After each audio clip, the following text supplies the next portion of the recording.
방송에서 최초로 공개하는 비밀 병기입니다. 마켓 타이밍 모델을 통해서 최적의 매매 타이밍을 잡아보고 있습니다. MBN골드의 신광선 매니저입니다. 어서 오십시오. 네, 안녕하세요. 신광선입니다. 네. 매니저님 건강하게 만나 뵙게 돼서 다행입니다. 네. 비 피해 없으셨습니까? 네, 고지대에 살고 있어가지고. 아, 그렇군요. 네, 나쁘지 않았습니다. 네. 자, 그럼 매니저님께서 보고 계시는 오늘의 체크 포인트부터 살펴보겠습니다. 뭘 볼까요? 오늘은 이제 주요 일정들에 대해서 간단하게 좀 언급할 텐데 어제 시간이 부족해서 못했거든요. 화면 보면서 말씀 한번 드려볼 수 있도록 하겠습니다. 네. 일단은 8월 2주차죠. 주요 일정들에 대해서 한번 언급을 좀 해드릴 텐데 일단은 뭐 어제는 별다른 게 없어서 제가 말씀 못 드렸는데 이제 중요한 거는 어제에서 오늘 넘어갈 때 자정 시간 12시 00시에 미국에서 발표하는 이제 CPI가 수요일 날 발표를 합니다. 기대 인플레이션 수치가 나왔는데 확인해 보니까 이전이 6.8%였고 어제 00시 기준으로 나왔던 기대 인플레이션 수치는 6.2%로 대략적으로 한 0.6 정도 하회를 했죠. 그렇기 때문에 아마도 물론 이제 이 인플레 관련된 부분의 지표, 이 소비자 물가 지수가 결국 후행 지표이긴 하지만 그래도 뭐 근데 대부분 알고 계실 거예요. 지난달 9.1%가 피크를 찍었다. 그래서 지금 예상치가 한 8.9% 내외거든요. 여기를 이제 어떤 식으로 아웃퍼폼할까 언더퍼폼할까 이게 이제 중요한 포인트라고 보시면 좋은데 가장 중요한 게 이제 오늘 저녁에 발표될 수 있는 OECD 경기 선행지수 제가 계속 언급을 해드리고 있죠. 계속해서 하향 조정됐던 거. 그러니까 딱 세 가지만 보시면 좋을 것 같아요.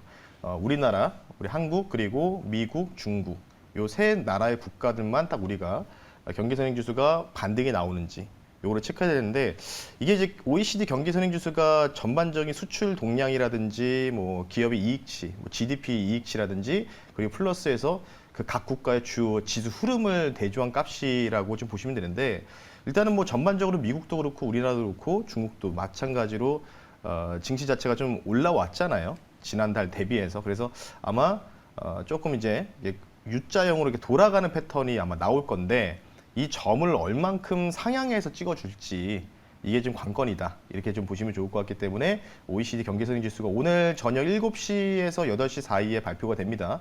프랑스에 OECD 본사가 있기 때문에 유럽 기준으로 발표가 돼서 오늘 저녁이 굉장히 중요하다. 만약에 하회하면은 또 좀 뭔가 좀 어려워지겠죠. 전반적으로. 그렇게 좀 보시면 좋을 것 같고 뭐 수요일 날 CPI라든지 이런 거는 뭐 다들 알고 계시기 때문에 별다른 건 없을 것 같고 그리고 이제 마지막으로는 이 오펙 요게 이제 지난번에 있었던 오펙 플러스 8월 3일에 있지 않습니까? 이에 대해서 또 어찌 보면은 그냥 뭐 대화록이라고 좀 보시면 좋을 것 같아요. 어떤 식으로 어떤 국가들이 어떤 식으로 생각하고 있는지 증산을 어떤 식으로 이제 아마 하반기라든지 23년도 초까지 원유 시장을 어떻게 바라보고 있는지 이에 대한 이제 데이터가 나오는 부분이기 때문에 관련된 부분들 여러분들이 참고하시면 좋을 것 같습니다. 네, 간단하게 주요 일정들 한번 살펴봤습니다. 네. 자, 이 정도로 체크 포인트를 보고 그럼 마켓 타이밍 모델로 넘어가도 되겠습니까? 네. 어제 시장이 사실은 이제 혼조세로 장 초반에 상승했다가 이걸 반납하면서 혼조세로 마치긴 했지만 큰 이슈를 좀 기다리는 분위기였어요. 네. 눈치를 보고 아직까지 뚜렷한 방향성은 그러니까 없고. 어제 같은 경우에는 이제 미국이 참 대단한 나라라고 생각하는 게 뭐냐면 그 인플레 고통 감축법이라고 아시지 않습니까? 그게 이제 결국 상원을 통과했고 이번 주 후반 정도에 하원에서 이제 뭐 민주당 텃밭이기 때문에 무난하게 통과하겠죠.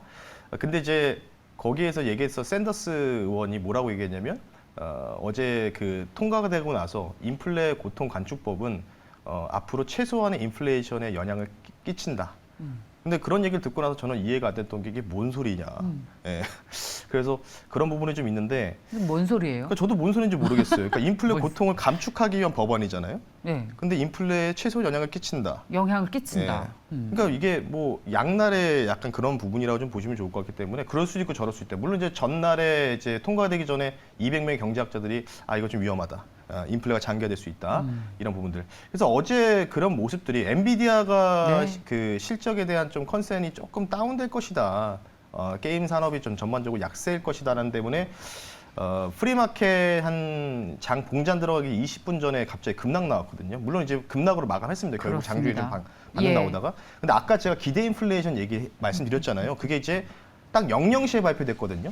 00시. 그러니까 우리나라 시간으로는 이제 딱 넘어갈 때 오늘 딱 넘어가는 딱 자정에 딱 발표됐는데 근데 그 발표가 이제 예상치 하에면은 그래도 뭐 괜찮지 않습니까? 어찌 보면 기대 인플레가 꺾인다는 부분들이 그럼 소비자 물가지수도 어느 정도 좀 하회를 할 가능성도 있고 근데 빠졌단 말이에요. 갑자기 훅 밀렸단 말이죠. 그리고 지금 결국은 본장에서는 마이너스로 들어가지 않았습니까? 예. 마감을.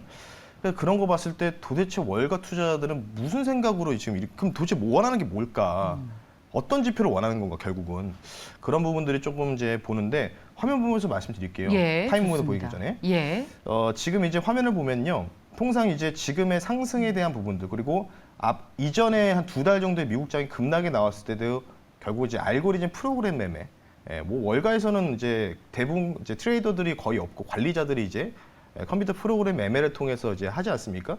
그러니까 지금 이제 간단하게 좀 보시면 맨 위에 이제 곡선이 있어요. 이 곡선이 이제 주황색인데 이게 공매도 쉽게 얘기해서 공매도 물량들이 엄청나게 증가했었던 시절. 그러니까 6월, 7월 사이라고 좀 보시면 좋은데 역대급을 찍었었습니다. 코로나 팬데믹 때 좌측 보시면은 코로나 팬데믹 때 20년도 3월 달에도 이 정도의 공매도를 떼인 적이 없었거든요.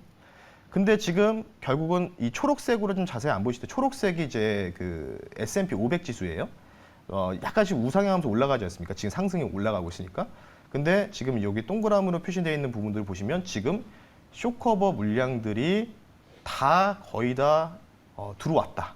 그러니까 위로 가면 쇼커버 물량이 숏 치는 물량이 많은데 지금 아래쪽으로 가기 시작하면은 그 커버량 물량들이 그러니까 공매도 물량들이 다 소진됐다는 거예요. 네. 그러니까 지금 보시면은 거의 뭐 이전에 요때 이제 좌측 넘어가기 전에 바로 옆칸 보시면 또 이제 약간 이제 V자로 이렇게 나오지 않습니까? 요때가 언제냐면은 러시아가 우크라이나를 침공했을 당시 때. 그때도 크루시하게 뭔가 하락이 좀 나오지 않았습니까? 이때 근처까지 지금 거의 다 근접했다. 그러니까 제가 이걸 지난주 금요일에 한번 확인했어서 제가 얘기를 하려다가 시간 관계에서 못했거든요. 그래서 제가 뭔가 미국장이 이제는 뭔가 미국장이 시원하게 탁탁탁 치고 가는 흐름은 좀 힘들 것이다. 그래서 조정이 좀 필요할 수밖에 없다. 왜냐하면 쇼커버 물량으로 해서 우리나라도 지금 보면은 바닥에서 쇼커버 물량들이 대거적으로 들어오면서 그러면서 이제 순환매가 돌지 않습니까? 그래서 태조 이방원이라는 말도 나오고 있고요. 근데 미국도 마찬가지로 지금 어느 정도 다 나왔다. 쇼커버가 다 나올 만큼 다 나왔고 공매도 물량이 다 소진됐다. 그러면 역으로 생각하면은 다시 또 공매도를 때리려고 준비를 하겠죠. 그러니까 굉장히 지금 구간이 굉장히 중요한 구간에 진입했다. 이렇게 말씀드리고 싶기 때문에 어제는 제가 코스피 모델을 주차별로 보여드렸지만 오늘은 나스닥 100 지수의 모델을 잠시 뒤에 말씀 한번 드려보겠습니다. 좋습니다. 앞서 저희 신중호 앵커께서도 여러 지표들이 나오고 이걸 해석하기 너무 어렵고. 그러니까요.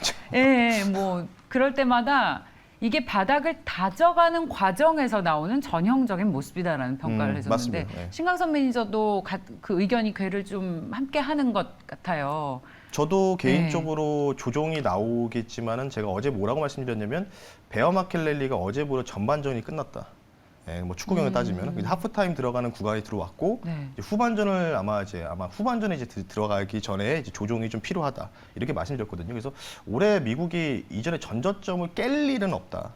다시 한번 좀 언급을 해드리고 싶습니다. 네. 좋습니다. 자, 그렇다면 오늘은 나스닥 100에 대한 마켓타이밍 모델이라고요. 아무래도 엔비디아 급락해서 반도체주 쉽지 않겠다 걱정하시는 맞습니다. 분들 많으셔서 너무나 시기 적절한 네. 오늘 결과를 볼 수 있을 것 같습니다. 자, 나스닥 100에 대한 마켓타이밍 모델의 결과를 공개해 주시죠. 자, 보겠습니다.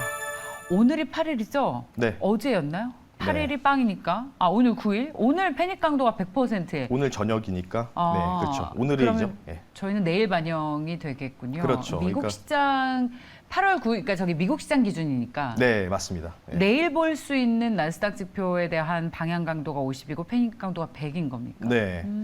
뭐 저렇게 나와 있기 때문에 제가 웬만하면 주차별로 가져오다 일일별로 가지고 나왔다고 보시면 좋을 것 같고 일단은 뭐 그 다음 날은 00이지 않습니까? 네. 그러니까 뭐 이제 8월 9일 날 아까 제가 쇼커버 물량 바닥이 근접했다고 말씀드렸으니까 뭔가 또 공매도가 공격이 들어올 수도 있고 어느 정도 다 소진됐기 때문에 다시 매도를 네. 치는군요. 네, 또 그럴 수도 있죠. 그러니까 그런 가능성도 그래서 아마 오늘 그러니까 저도 좀 이게 고민인 게 대부분의 투자자들이 가장 중요하게 생각하는 지표가 8월 10일 날 저녁에 9시 넘어서 있을 이 CPI 발표이지 않습니까? 맞아요. 근데 왜 전날에 이렇게 뭔가 이제 패닉 강도가 잡혀 있을까? 예. 그러니까 제가 가장 두려운 게 뭐냐면 반향 강도는 0%는 상관없지만 패닉 강도 반향 강도 0에다가 패닉 강도 100이면 그렇게 크게 뭐 의미는 없거든요. 그냥 장중의 변동성만 나오는데 예. 반향 강도에다가 패닉 강도까지 동시에 잡히는 게 조금 껄끄럽다.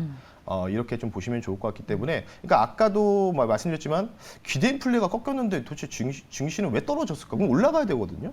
그러니까 상승폭을 다 반납했어요. 어제 장중 나스닥 100 지수가 기준으로 1.5% 넘게 올라갔었거든요.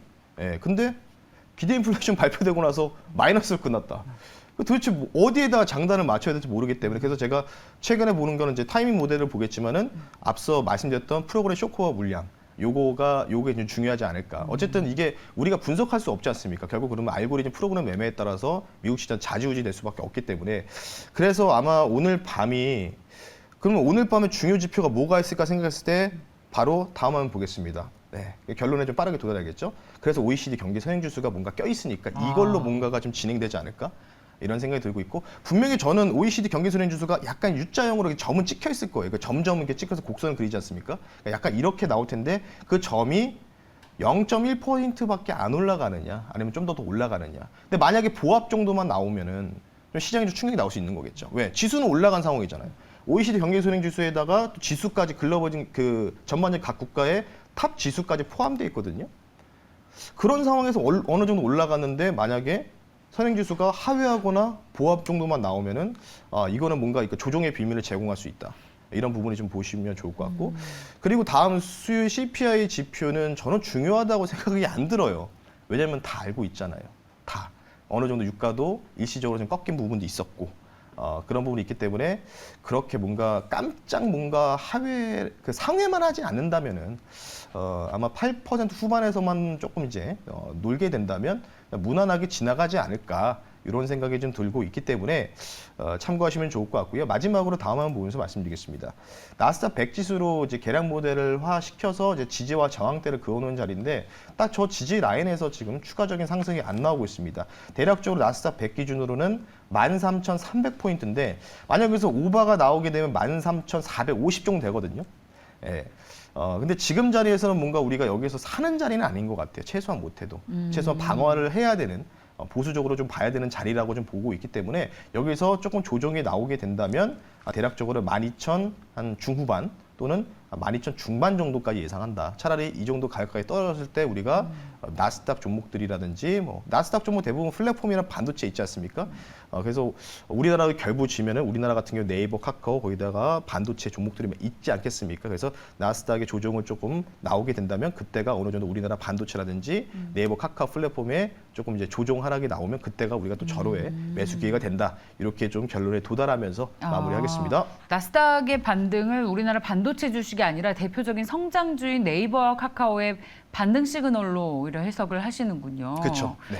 자, 그렇다면 저희가 오늘 밤 미국에서는 방향 강도와 패닉 강도가 높게 나왔기 때문에 어느 우로든 아래쪽으로든 강한 어떤 방향성이 좀 나올 것 같습니다. 오늘은 좀 쉬어간다 하던 눈치를 미국장처럼 본다 하더라도 그렇다면 내일 또 우리 시장 영향이 있을 텐데 네. 자, 이제 그렇다면 오늘 우리 시장을 대하는 우리 투자자분들은 어떤 전략을 세우면 좋을지 매니저님께 30초의 시간이 있습니다.